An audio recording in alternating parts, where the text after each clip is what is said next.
एक और कहानी। दो सहेलियां अर्चना और कविता, जो कि घर से बाहर पढ़ाई करने के लिए दूसरे शहर गई थीं, और उन दोनों की मुलाकात कॉलेज पर हुई और देखते ही देखते गहरी दोस्ती भी होती चली गई।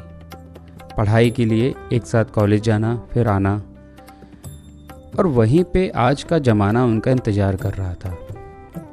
अर्चना, जो कि ज़्यादा सुंदर, पढ़ाई पे काफ़ी अच्छी थी, वहीं कविता कुछ कम, लेकिन सबकी अपनी अपनी महत्वाकांक्षाएं होती हैं। कॉलेज में पढ़ाई के साथ साथ मस्तियां भी चल रही थीं। इसी दौरान अर्चना को देखते ही अजय का उस पर दिल आ गया।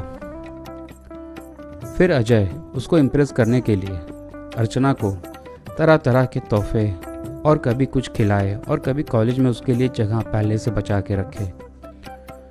लेकिन इन सब चीज़ों को देखकर अर्चना तो नहीं, कविता उसके तरफ अट्रैक्ट होती जा रही थी, क्योंकि अर्चना का सीधा सा सिद्धांत था। उसके माँ बाप ने उसको पढ़ाई के लिए बाहर भेजा है और उसका वही सिर्फ एकमात्र सिद्धांत है। मस्ती करना अलग है, हंसना बोलना अलग बात होती है, पर लेकिन किसी के साथ रिलेशनशिप में आ जाना वह एक अलग ही बात होती है, जो कि अर्चना का सोचना क्या वो सपने में भी नहीं कर सकती थी। कुछ दिन ऐसे चलते देख अजय को लगा कि अर्चना पर समय बर्बाद करना बेकार है। फिर वहीं कविता ने उसको अपनी तरफ रिझा लिया। इस तरह दोनों का आपस में लंबा अफेयर चलने लगा। अफेयर की सीमा इस कदर बढ़ चुकी थी कि रूम शेयरिंग तक होने लगी थी। देखते ही देखते पढ़ाई भी पूरी हो चली थी और कविता उसको सच्चा प्यार करने लगी थी। लेकिन पढ़ाई कंप्लीट होते ही अजय अपने गांव लौट गया, जहां उसका परिवार, उसकी वाइफ, उसके बच्चे उसका इंतज़ार कर रहे थे। इस बात से कविता एकदम अनजान थी। एक बार कविता ने उसको जब फ़ोन किया तो उसकी वाइफ ने उसका फ़ोन उठाया कि मैं अजय की वाइफ बात कर रही हूँ, और उसको विश्वास नहीं हुआ। फिर उसने और पता किया तो उसको पता चला कि अजय की शादी कॉलेज जाने के पहले ही हो चुकी थी और उसके 2 बच्चे भी हैं, और उसने उसको अंधेरे में रखा और पूरे कॉलेज के टाइम उसके साथ मज़े लेते रहा।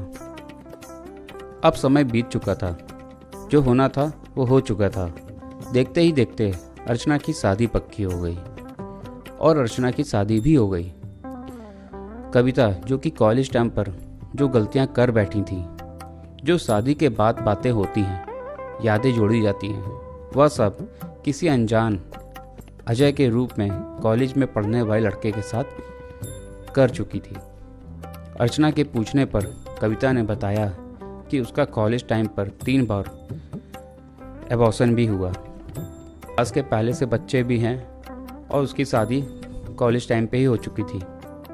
लेकिन अर्चना के समझाने पर और घर वालों के समझाने पर वह घर तो लौट गई, और देखते ही देखते उसके घर वालों ने उसकी भी शादी करा दी।